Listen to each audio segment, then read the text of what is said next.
ce sont des hommes qui ont le monde. Je veux parler des Européens qui démontrent que ce vaccin il n'est pas bon pour l'organisme. Les anti-vaccins. Voilà, donc il faut qu'on continue la sensibilisation pour pouvoir peut-être arriver à ça, mais essayer de rendre ça obligatoire, je pense que ce ne serait pas la bonne manière. D'accord, très bien compris. Monsieur Alangba qui nous appelait de Djebouana, et c'est avec vous qu'on termine. La parole est à vous. Aujourd'hui, on continue d'exhorter les populations ivoiriennes âgées de plus de 18 ans d'aller se faire vacciner. Hier, notre pays a enregistré 115 cas de Covid-19, 115 cas positifs avec 6 décès. On le disait, le pic, c'était mardi 14 septembre dernier avec 14 décès.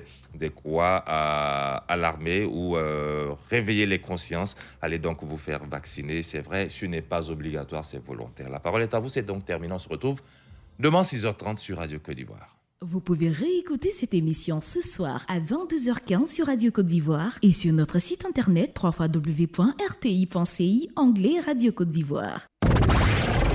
Radio Côte d'Ivoire, des grands moments à chaque instant.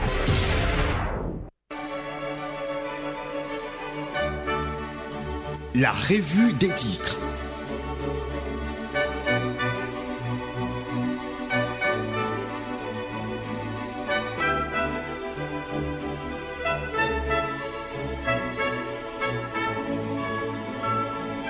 On démarre avec Fraternité Matin qui parle d'identification CNI, une nouvelle opération d'enrôlement éclatée.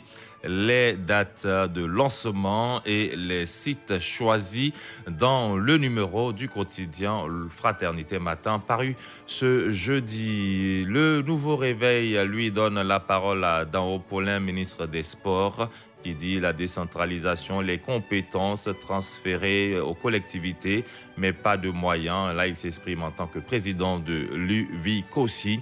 Quand le jour plus, lui, donne la parole au PDCI. RDA, une rébellion se prépare contre Jean-Louis Billon, nous apprend le jour plus à sa une. Faisons un tour à présent à la rédaction du quotidien Le Patriote.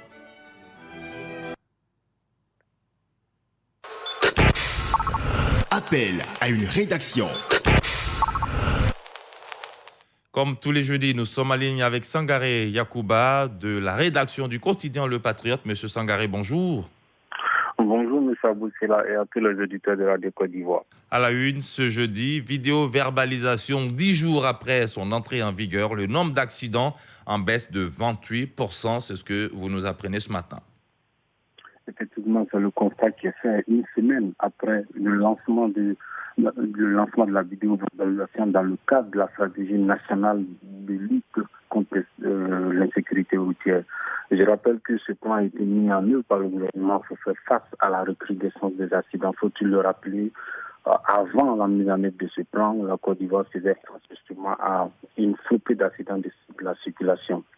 Donc, depuis le 7 septembre, ce projet a été lancé. C'est un projet digital qui s'inscrit dans le cadre de la mise en œuvre du transport intelligent, du système de transport intelligent. Donc, ce qu'il faut retenir, c'est que du 7 septembre au 13 septembre 2021, on note une perte drastique du nombre d'accidents de 28,01%. Donc, ce chiffre a été donné au cours d'un atelier bilan hier à Abidjan au Plateau.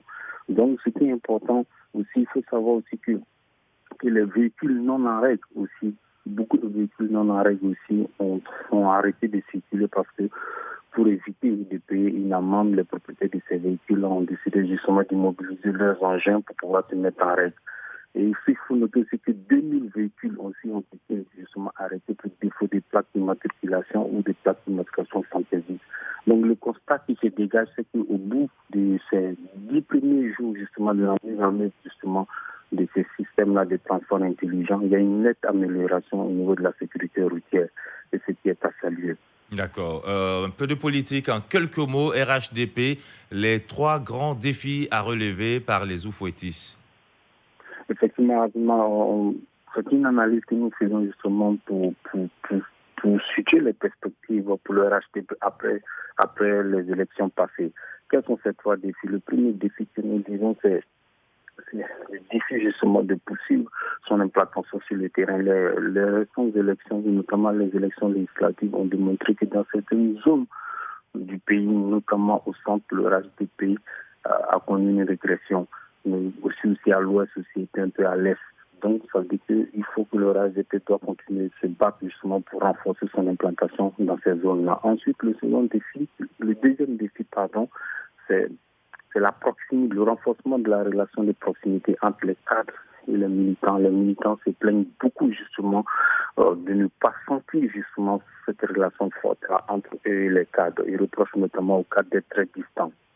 Et le troisième défi, c'est vraiment la solidarité. C'est-à-dire qu'un parti n'est fort que si ses cadres et ses militants sont unis et solidaires. Donc nous rappelons que pour ce troisième défi-là, il faut que les cadres mettent au-dessus de leurs ambitions personnelles l'intérêt supérieur du parti. Et ils ne peuvent atteindre leurs objectifs que s'ils sont soudés et qu'ils vont en renserrer. D'accord. Très bien compris, M. Sangaré. À lire également dans Le Patriote ce jeudi, renforcement de la côtière. Le Premier ministre lance les travaux samedi prochain. Et puis, journée mondiale de la protection de la couche d'ozone. Jean-Luc Assis salue les acquis de la Côte d'Ivoire. Ces informations et bien d'autres à retrouver dans le numéro du quotidien Le Patriote paru ce jeudi 16 septembre 2021 à vos kiosques à journaux. La suite ici, c'est avec Estelle Assoumou, Stéphane Diomant et Charles Cablan pour le second journal à 7h. Radio Côte d'Ivoire, des grands moments à chaque instant. Spot annonce. En prélude à la Journée mondiale du tourisme, le ministère du Tourisme et des Loisirs organise la quinzaine touristique. Une invitation au cœur de votre sublime Côte d'Ivoire, du 7 au 22 septembre 2021, à travers des circuits touristiques. Villages et expositions touristiques, visites de sites et curiosités, découvertes culinaires, animations culturelles et concerts. Ensemble, découvrons notre beau pays. Infoline 27 20 25 16 33.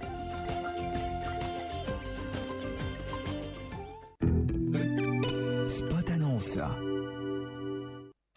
Radio Côte d'Ivoire, désormais disponible sur Play Store et sur le bouquet canal numéro 511.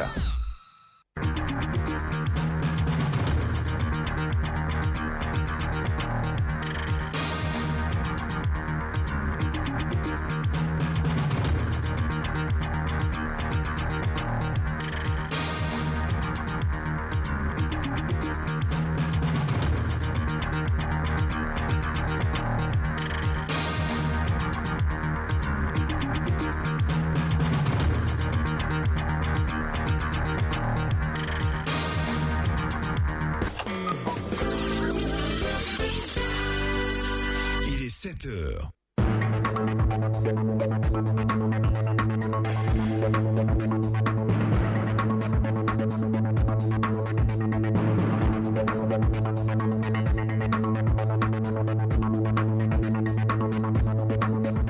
Bonjour à toutes et à tous, excellent jeudi. Merci de suivre nos programmes à Ouley, Glépleu, Sipilou-Mans sur les 96.9 MHz. Bienvenue, madame, messieurs, dans la deuxième session de l'information. Tout de suite, le journal. Charles Cablan, bonjour. Bonjour Estelle. La situation sur le coronavirus. Hier, la Côte d'Ivoire a enregistré 115 nouveaux cas pour 101 guéris et 6 décès. Le ministère de la Santé invite les populations à se faire vacciner. Le point complet sur cette pandémie dans cette édition.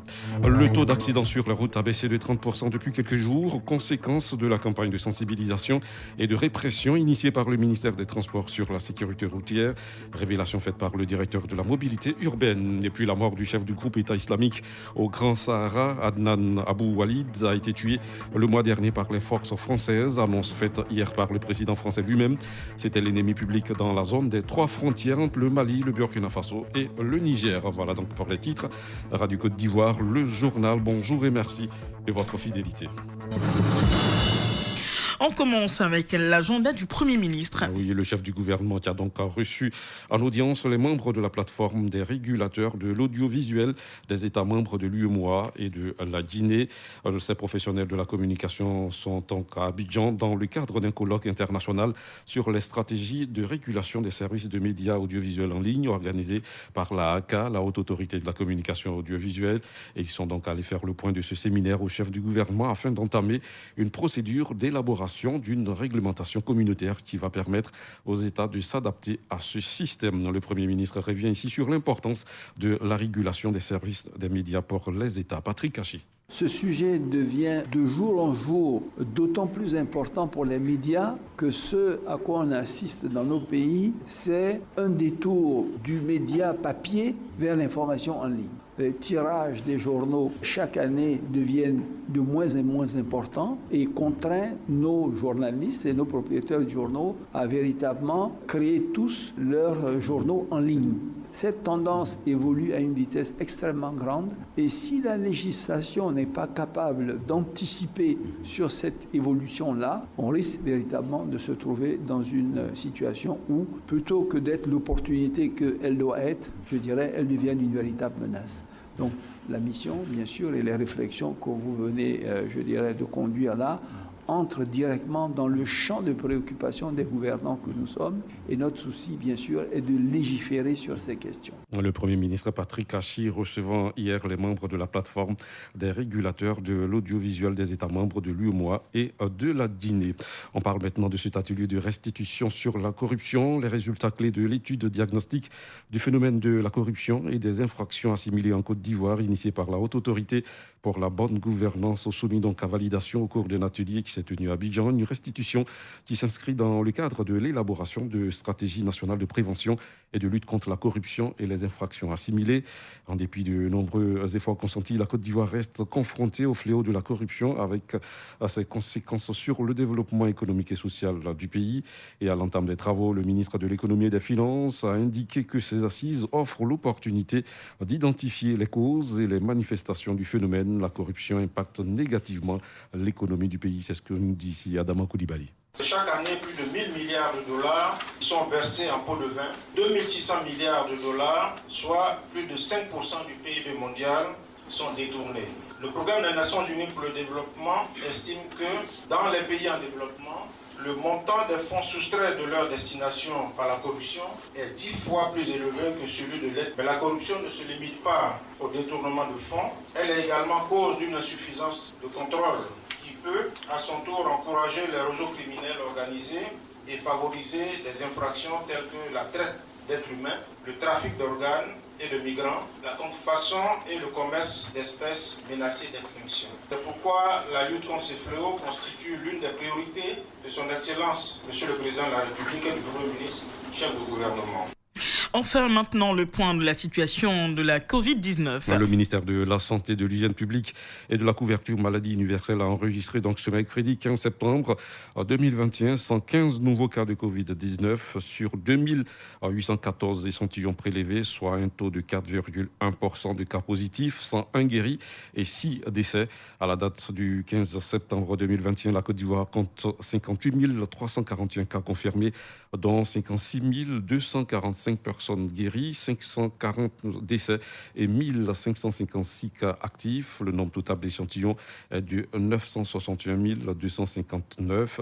Le 14 septembre, 35 972 doses de vaccins ont été administrées, soit un total de 1 620 492 du 1er mars au 14 septembre. Le ministre de la Santé, de l'Hygiène publique et de la couverture maladie universelle invite à toutes les personnes de plus de 18 ans à se faire vacciner dans les centres de vaccination. La vaccination contre la Covid-19 est gratuite et volontaire.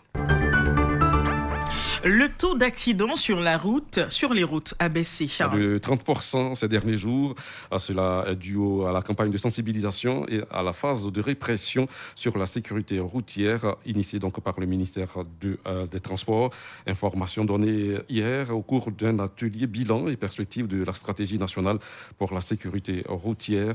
Même si le bilan à mi-parcours est acceptable, quelques problèmes ont été évoqués au cours de cet atelier, notamment les difficultés au niveau de l'immatriculation des véhicules et de la mutation. Des solutions sont en cours pour y remédier, rassure le directeur du cabinet du ministre des Transports, Koné Dioma. Au niveau de l'immatriculation de la mutation, il y a évidemment un certain nombre de problèmes que nous avons constatés ensemble avec nos concitoyens. Des mesures appropriées sont en train d'être prises au niveau du ministère des Transports pour juguler cette difficulté? Nous pensons que très rapidement, nos concitoyens seront servis en termes de plaques d'immatriculation. Déjà, nous avons mis en place ce qu'on appelle chez nous l'ORM, l'opération de régularisation des mutations et des immatriculations. Donc, vous allez voir très bientôt sur le terrain des équipes qui iront vers nos concitoyens pour leur demander donc de se faire enrôler et ensuite pour poser leur plaque in fine. Et on parle maintenant de lutte contre l'utilisation des technologies du nucléaire à des fins malveillantes par la population et l'environnement. Un atelier sous-régional à Abidjan pour former la ressource humaine dans ce domaine. C'est donc ouvert, un atelier co-organisé par l'Agence internationale de l'énergie atomique et l'autorité de radioprotection, de sûreté et sécurité nucléaire en Côte d'Ivoire. On en sait un peu plus avec Corona Congo. Parce qu'il faut être formé et bien formé pour savoir détecter une source nucléaire, l'État de Côte d'Ivoire anticipe avec l'organisation de cet atelier qui donnera les rudiments nécessaires à la ressource humaine chargée d'assurer la sécurité nucléaire et surtout reconnaître une source radioactive. Aubin Kofi Anthony, conseiller à l'autorité de radioprotection. C'est vraiment de doter nos équipes de compétences techniques, de compétences pédagogiques pour pouvoir apporter l'information auprès de nos parents pour assurer la protection de biens, des personnes et aussi de l'environnement. De développer et de renforcer les ressources humaines pour apporter l'information parce qu'il s'agit effectivement d'un secteur super stratégique, si je puis dire. Pour le professeur Gona Kuntele Soro, représentant le ministre de la Santé, cette formation aurait dû intervenir plus tôt. Référence à l'épisode des déchets toxiques. On serait mieux outillé et peut-être qu'on aurait évité ce qui est arrivé. Cette opportunité qui nous a été offerte d'abriter cet atelier de formation durable à l'outil de radiodétection qui nous permet de nous doter de cet outil pour lutter contre tout ce qui est risque en matière de menaces nucléaires. Plusieurs autres pays africains bénéficient de cette formation sur la sécurité nucléaire et la protection des sources radioactives. 84 étudiants formés au sécurisme. Ils ont reçu le brevet national de sécurisme à l'université Félix Houphouët-Boigny de Cocody. Désormais, en cas d'urgence, ils peuvent prendre en charge les victimes avant l'intervention des services spécialisés. Une formation initiée par le syndicat national des étudiants en sciences de santé, SINES, avec la collaboration de l'Office national de la protection civile, l'ONPC. Des précisions de Stéphane Tano, secrétaire général du SINES. En tant qu'étudiant en sciences de santé, particulièrement en médecine, et surtout de participer à la prise en charge de la population de Côte d'Ivoire, il était important pour nous déjà à ce que nos membres soient outillés et ces rudiments-là avec le brevet national de sécurisme pour permettre à ce que tout Ivoirien, là où il se trouve en situation de détresse, puisse avoir quelqu'un dans son périmètre pour lui porter déjà les premiers secours pour éviter de fois de perdre la vie, pour éviter des séquelles irréversibles. Et puis dans l'actualité internationale, le chef du groupe djihadiste État islamique au Grand Sahara, tué par les forces françaises. Adnan Abou Walid al-Sahraoui, neutralisé par les forces françaises. C'est le président français Emmanuel Macron qui l'a annoncé la nuit dernière sur son compte Twitter. Adnan Abou Walid al-Sahraoui serait tombé le mois dernier entre la localité malienne de Ménaka et la frontière nigérienne lors d'une opération militaire ciblée. Une source sécuritaire française précise qu'après l'avoir préparé, les forces françaises sur le terrain ont mené une opération militaire fin août, mais il a fallu du temps pour procéder aux vérifications nécessaires et confirmer son identité. Originaire du Sahara occidental, il était l'ex-dirigeant du Moujao, le mouvement pour l'unicité et le djihad en Afrique de l'Ouest, et le chef historique de l'État islamique au Grand Sahara depuis sa création en 2015. Il a été tué ainsi que plusieurs autres de ses compagnons qui tentaient de quitter le nord du Mali pour le Niger voisin. Adnan Abou Walid al-Sahraoui était l'ennemi public dans la zone dite des trois frontières entre le Mali, le Burkina Faso et le Niger, où son groupe sème toujours la terreur. Il est accusé d'être derrière l'attaque meurtrière qui avait visé des soldats américains des forces spéciales à Tongo au Niger. C'était en 2017. Fin de ce journal, retenez pour l'essentiel que la Côte d'Ivoire a enregistré hier mercredi 115 nouveaux cas de Covid-19 pour 101 guéris et 6 décès. Le ministère de la Santé invite les populations à se faire vacciner vaccinés. Le point complet vous a été fait dans cette édition. Et puis le taux d'accidents sur les routes a baissé de 30% depuis quelques jours, conséquence de la campagne de sensibilisation et de répression initiée par le ministère des Transports sur la sécurité routière. 7h12, c'était le journal de 7h sur Radio Côte d'Ivoire. Charles Cablan, merci. On vous retrouve à 8h pour le point complet sur l'actualité africaine. Les lampions se sont éteints sur le FEMUA 13 dimanche dernier à Grand-Bassam. Mais avant cela, 3 séries de concerts ont eu lieu à l'INJS Marcory. Le public a répondu présent à cette 13e édition du Festival de musique urbaine d'Anoumombo avec évidemment le respect des mesures sanitaires. Plus de 4000 festivaliers ont pu se faire vacciner contre la Covid-19. C'est le sujet du dossier culture de ce jour proposé par Adama Bakayoko. Le dossier de la rédaction.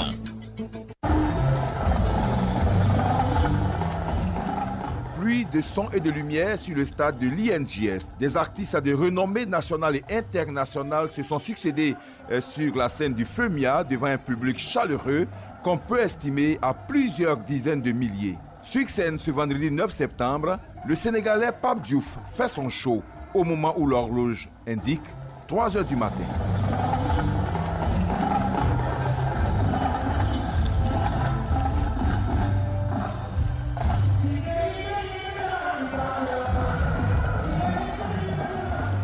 Abidjan est plongé dans la nuit noire, mais il fait jour ici à l'INJS. Des maquis géants dressés à l'opposé de la scène, affiche complet, aucune place assise. Les tenanciers de maquis et autres restaurateurs se frottent les mains. Les jeunes, eux, prennent du plaisir à regarder chanter des stars qu'ils n'auraient jamais pu voir en concert sans le FEMUA. Ah oui, Mohamed Lamine. D'accord, comment tu vis le FEMUA? Bon, je trouve ça impressionnant, c'est bien organisé, c'est la 13e édition, nous sommes ravis d'assister. C'est vraiment bien pour nous les jeunes. Alors vous les jeunes, quand vous venez dans ce genre de spectacle, ça pourrait chercher quoi? Bon, tout d'abord c'est de se rassembler, s'amuser. Souvent ça arrive qu'on retrouve certains amis qu'on n'avait pas vus depuis longtemps. Il y a des grands artistes qui sont là ce soir. S'il y avait des spectacles, vous n'avez pas 50 000, 40 000 pour aller les voir, mais là vous les voyez gratuitement. Justement, on profite de cette offre. Bon, disons, c'est gratuit, on profite de ça pour bien s'amuser. Je dis merci à Salfo pour cette initiative, vraiment, ça nous permet de bien nous amuser, nous épanouir, nous rassembler surtout. C'est Traoré Mohamed, on a voulu en profiter avec deux, trois camarades. Ils ont voulu voir un peu comment se passait l'ambiance, donc nous sommes venus, nous sommes satisfaits, on voit qu'il y a vraiment de l'ambiance, nous sommes rassemblés, on a l'occasion de se faire de nouvelles connaissances et tout. On peut que dire merci au FEMUA et merci à Salfo. Sécurité garantie avec un public discipliné, aucun accès sur le site sans le cache-nez. Les festivaliers qui le souhaitent ont pu se faire vacciner contre la Covid-19. Les organisateurs indiquent plus de 4000 personnes vaccinées en moins d'une semaine, ce qui réjouit d'ailleurs Ouattara Daouda, l'une des personnes vaccinées. Le FEMUA, pour moi, c'est une très belle initiative.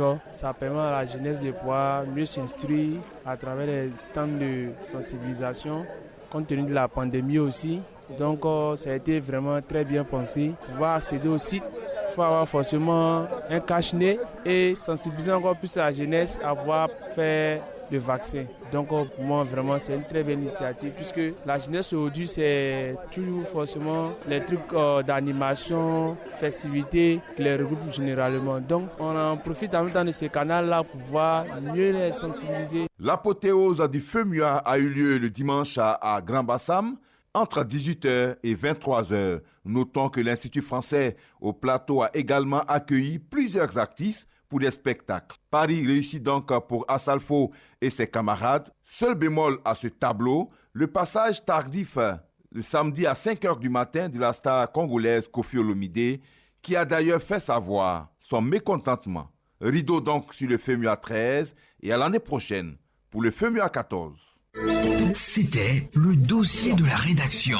Radio Côte d'Ivoire, Abidjan 88.fm. Pack Promo, l'espace de promotion pour mieux vous faire connaître et bien vendre vos produits. Pack Promo, c'est choisir le label sûr pour réussir. Pack Promo sur Radio Côte d'Ivoire. et nous allons vous appeler. Asseyez-vous d'ici. Après avoir fait vibrer les mélomanes au son de Boaké, Nous vient de Boaké, à Boaké. le groupe Benustar est de retour avec Estra Youssumba.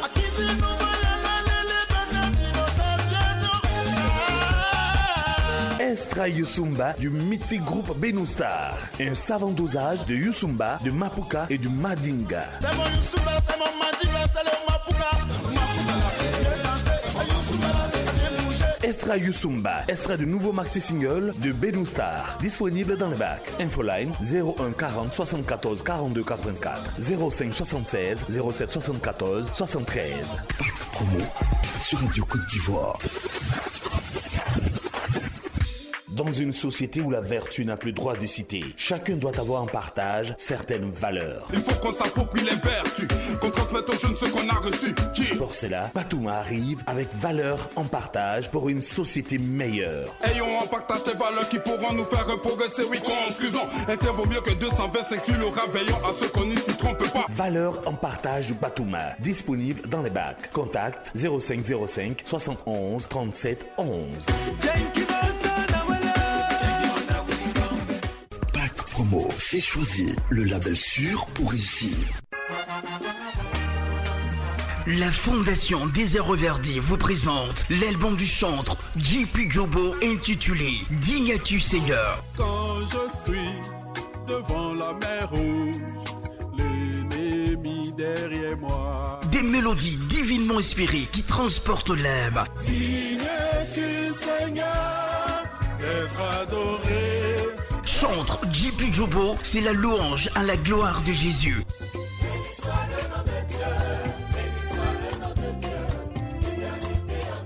Un album de 14 titres à avoir absolument disponible dans les bacs. Infoline 0506 71 24 20 0758 50 37 30. J.P. Jobo, la vie revêtira chez vous.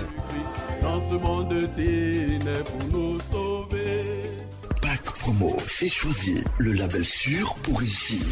Didi 7 étoiles, la marraine. Didi's Prod 7 étoiles présente Hilaire Premier dans Ambiance facile à l'africaine.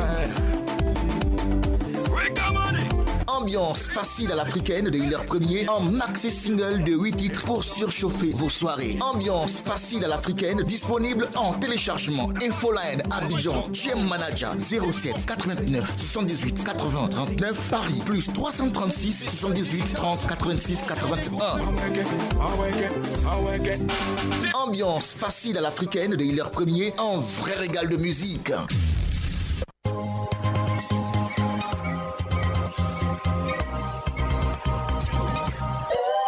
Il a été cultivé pour vous, sélectionné avec soin pour vous. Ses longs grains parfumés, sa belle couleur blanche.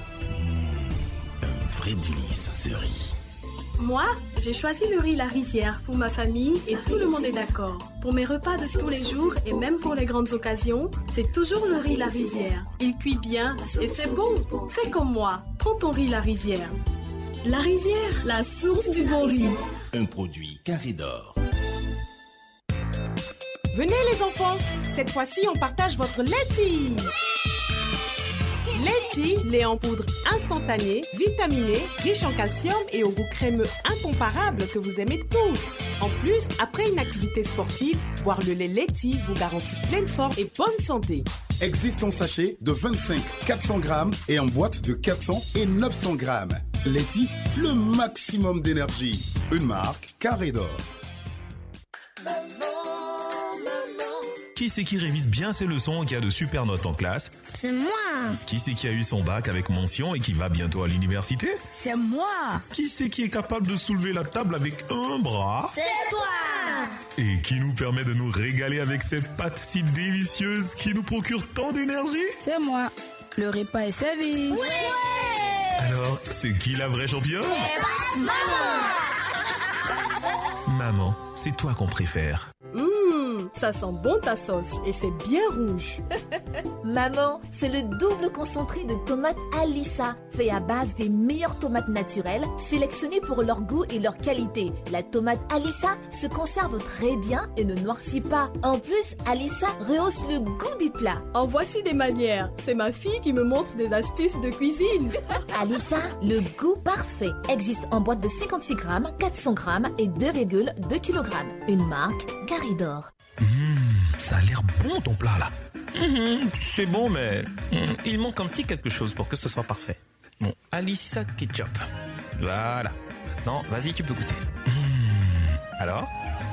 C'est parfaitement parfait. Hey Joe, mais doucement, j'ai dit de goûter, j'ai pas dit de finir tout mon plat. Découvrez le nouveau ketchup au goût parfait. Alissa Ketchup, disponible en plusieurs formats dans les supermarchés. Pardon, laisse-moi le dernier morceau là, s'il te plaît. Mais pourquoi? Bon, allez, on partage. Merci. Alissa Ketchup, vous allez l'adopter.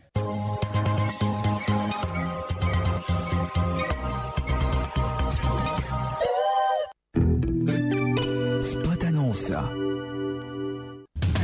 Les 25 bougies de Mawa Traoré, l'ambassadrice de la musique mandingue, Mawa Traoré, vous convie à la célébration de ses 25 ans de carrière musicale le samedi 25 septembre au Palais de la Culture à 16h. Tickets disponibles à 10 000 et 20 000 dans le réseau habituel. Côte d'Ivoire, célébrons nos icônes.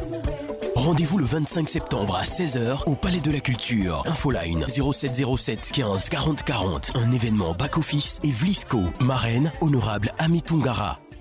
En prélude à la Journée mondiale du tourisme, le ministère du Tourisme et des Loisirs organise la quinzaine touristique. Une invitation au cœur de votre sublime Côte d'Ivoire, du 7 au 22 septembre 2021, à travers des circuits touristiques. Villages et expositions touristiques, visites de sites et curiosités, découvertes culinaires, animations culturelles et concerts. Ensemble, découvrons notre beau pays. Infoline 27 20 25 16 33.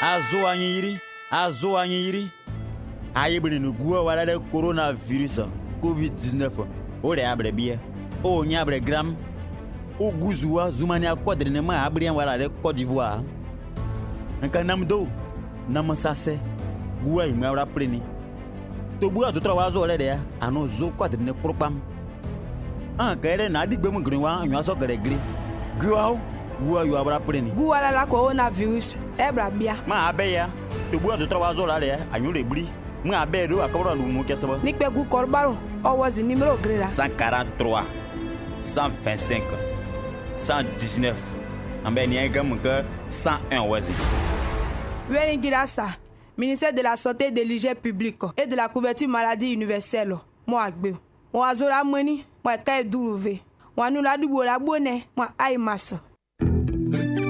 Spot annonce. Radio Côte d'Ivoire, désormais disponible sur Play Store et sur le bouquet canal numéro 511.